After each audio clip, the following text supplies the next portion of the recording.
Siguiendo con su programa electoral, el candidato a la Secretaría General del Partido Socialista, José Antonio Pérez Tapias, ha ofrecido una rueda de prensa a los medios en la que señaló que su candidatura aporta elementos que otras no tienen, ya que la formación del Partido Socialista es crítica debido a los resultados obtenidos en las elecciones europeas.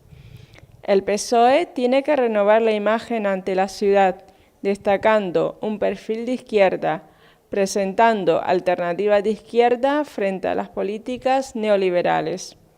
Señaló que hay que reconstruir proyectos, que el paro sea una prioridad efectiva.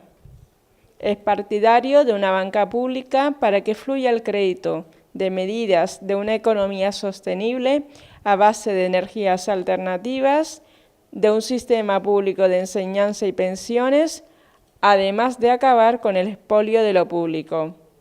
Matizó también el realizar políticas que fomenten los derechos sociales y el estado de bienestar, además de derogar la ley del aborto. Tapias se mostró favorable a fomentar una fiscalidad pública y partidario de un modelo de Estado federal. Muchas gracias por la atención que me prestan y en este caso voy a hacer una presentación breve, sucinta, de las líneas maestras que acompañan el proyecto con el que me presento a candidato para la Secretaría General del Partido Socialista Obrero Español. Una vez que he pasado ese primer filtro, he superado ese escalón de los 10.000 avales necesarios, dicho así con una cifra redonda, esos 10.000 avales para poder concurrir en esta segunda etapa ya como candidato en firme. Entonces estoy muy agradecido a todos los compañeros y compañeras que han avalado mi candidatura en los diferentes territorios, en las diferentes federaciones del Partido Socialista, como estoy muy agradecido y satisfecho por el trabajo que están realizando, bueno, pues tantos compañeros y compañeras también en los equipos de apoyo a esta candidatura, como es el caso de los equipos que están trabajando y de manera muy fructífera, generosa, eficaz, aquí en Canarias, tanto en Gran Canaria como en Tenerife, donde iré a continuación. Bueno, mi candidatura presenta un perfil determinado y si mantengo esa candidatura y además ahora como candidatura en firme es porque pienso que justamente aporta elementos que otras candidaturas no tienen o desde luego no presentan con el mismo énfasis. Si yo estuviera seguro de que los otros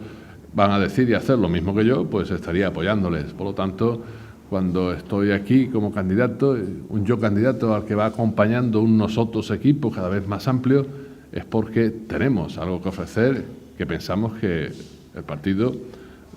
puede encontrar en ello pues una solución para el momento difícil, crucial que el Partido Socialista está viviendo. Todos sabemos que la situación del Partido Socialista, en fin, sin emplear un lenguaje grandilocuente, podemos decir que es crítica,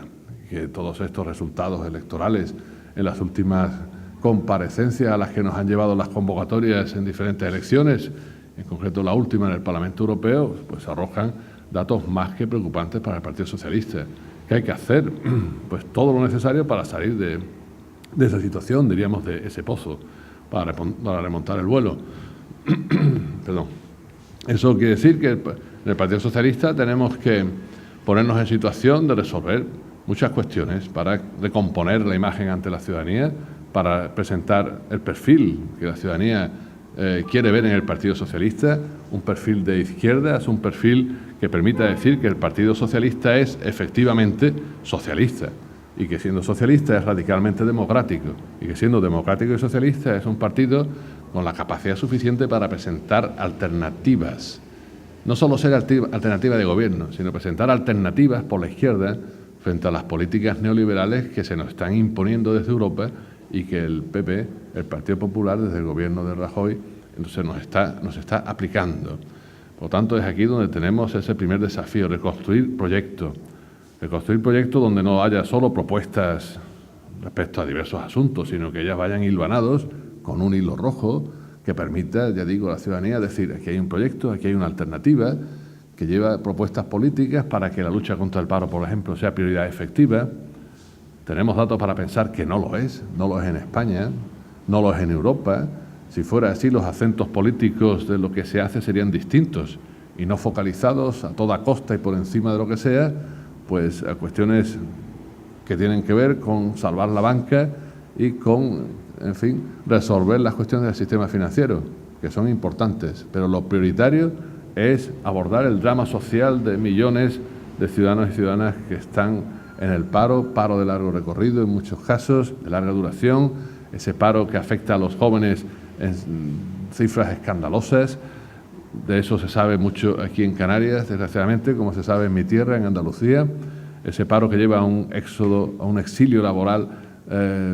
muy fuerte, muchos jóvenes que además salen fuera sin saber siquiera cómo volverán o si volverán para poder desarrollar su vida laboral en nuestro país. Ese es el problema principal y hay que tomar medidas pues osadas,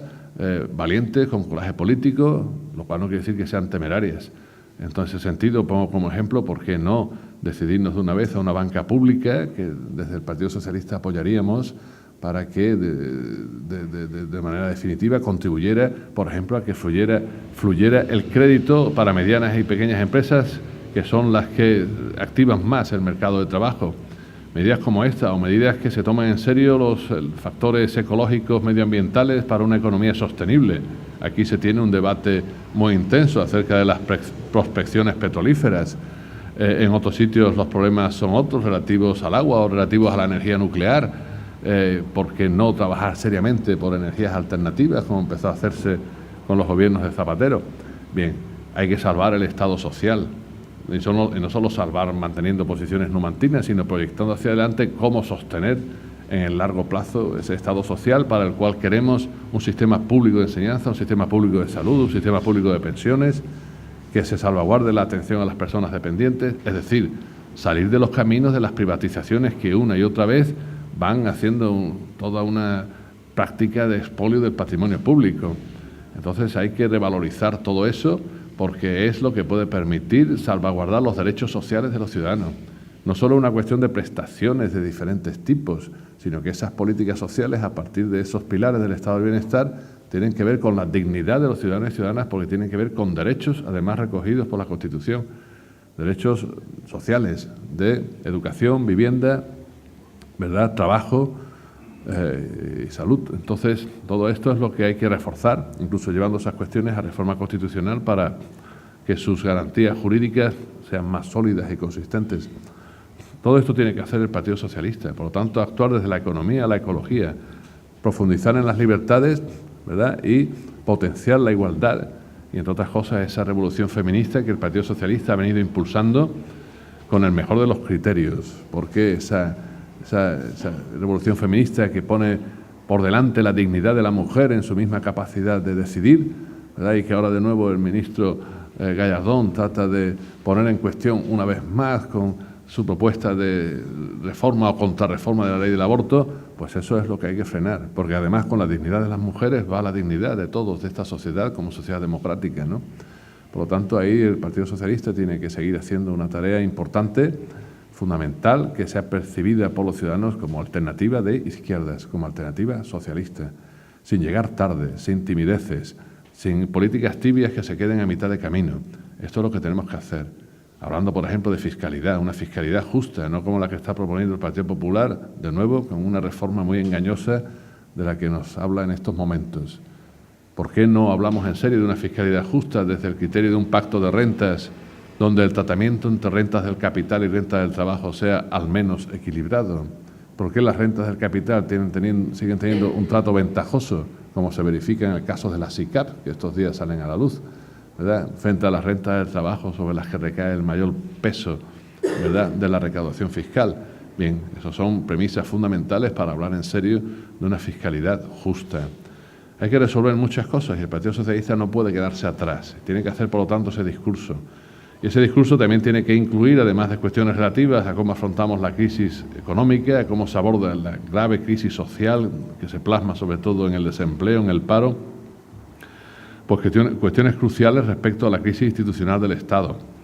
Y esa crisis institucional requiere, bueno, que desde el partido, en este caso desde la Secretaría General, pues también se impulsen toda una serie de políticas encaminadas, yo digo, no solo a una reforma de la Constitución, sino a un nuevo proceso constituyente, que dé lugar a un nuevo pacto, a un renovado pacto constitucional, donde, por ejemplo, se retome lo que se hizo con el artículo 135 de la Constitución y se modifique, dado que se considera que fue un error, y un error de consecuencias graves, importantes y que pueden ser peores en lo que al Estado social se refiere. Por lo tanto, eso hay que modificarlo. Hay que hacer modificaciones en la Constitución para consolidar el Estado social y democrático español como un Estado laico, ¿verdad? Que no se vea atrapado por cuestiones tales como los acuerdos entre el Estado español y la Santa Sede que hay que denunciar. Bueno, y hay que avanzar para resolver la crisis territorial, del modelo territorial al que hemos llegado, con un desarrollo muy fructífero del Estado de las autonomías, pero que muestra síntomas de agotamiento y que es necesario dar pasos adelante en dirección hacia un Estado federal plurinacional. Hay que abordar las cuestiones relativas al reconocimiento de esa pluralidad nacional existente, esa pluralidad de naciones existente en la realidad política española, con un modelo federal pues bien construido para que sea capaz de albergar esa diversidad, hacerla reconocible y reconocida en la Constitución misma y desde ahí tener nuevos parámetros, nuevas claves para resolver los problemas de redistribución de cargas y beneficios, garantizando la cohesión y la solidaridad del Estado entre sus individuos y sus territorios. Bueno, y está la cuestión de monarquía o república, que ha asomado también al hilo de todo el proceso de abdicación-sucesión en la Casa Real, en la Corona. Y bueno, pues eso requiere que en su momento se pueda plantear ante la sociedad española. Es una cuestión que no podemos hurtar al debate, que ha aparecido, que venía soterrada y ha emergido, seguramente para quedarse, y que en su momento, en el marco de un proceso constituyente, y desde luego desde el más escrupuloso respeto a la legalidad y a lo que la democracia supone, pues puede llegar el momento en que tengamos que abordar esa situación mediante referéndum. Es verdad que las urgencias pueden considerarse que están en otro sitio, pero esa cuestión no por ello hay que considerarla como una cuestión menor, ni mucho menos. Y todo esto es lo que hay que hacer con una organización renovada, con una organización más democrática, con una organización más participativa, que efectivamente sea capaz de un diálogo fluido con la ciudadanía, con esa ciudadanía que nos resta su confianza, que en muchos casos lleva su voto a otros lugares, a otras fuerzas políticas. Bueno, y tiene que ver que el Partido Socialista respalda sus ideas, sus propuestas reformadoras, transformadoras, desde unas posiciones democráticas que la hacen más creíbles. Diríamos que el Partido Socialista tiene que hacer su revolución democrática interior, llevar la división de poderes al seno del partido, hacer real los límites de mandato, las incompatibilidades, la no acumulación de cargos, hacerlo real, ¿verdad? En ese sentido, he hecho algunas propuestas que me parece que resultan pertinentes. He vinculado a mi propuesta, a mi candidatura para la Secretaría General del Partido Socialista, que si con el voto de los militantes llego a la Secretaría General, pues en ese caso este secretario general no se presentaría como candidato, no se presentará como candidato a ese proceso de elecciones primarias para la presidencia del Gobierno. Porque pienso que de esa forma se garantizan muchas cosas. Que las primarias se hacen abiertas a la ciudadanía, para que se involucren en nuestro proceso de decisión si lo estiman conveniente, y así debe ser. Que las primarias se hacen de manera clara y transparente, y que las primarias se hacen en condiciones de imparcialidad, garantizando que la organización no se decanta ventajistamente a favor de ninguna candidatura de las que concurran y deben concurrir para que las primarias se den. Para que todo esto ocurra, propongo que el secretario general no participe, no sea juez y parte en ese proceso, ¿no? Lo cual también es una pauta que se introduce para una mayor diferenciación entre lo institucional, los gobiernos, etcétera, y la vida del partido, que no puede quedar enmudecida. El partido tiene que mantener su palabra, su voz, su capacidad de propuesta y de crítica. Y junto a ello otras propuestas, como que los órganos de dirección pues no estén solo ocupados por cargos públicos, sino que haya una proporción relevante, en torno al 40%, de militantes que no necesariamente tengan que tener un cargo público, que no tengan un cargo público, sino que sean sencillamente militantes del partido, que además, con todo su derecho, participan también en las deliberaciones y decisiones de los órganos de dirección en cada caso, desde los locales, provinciales, federales y en fin, hasta la estructura federal del partido, ¿no?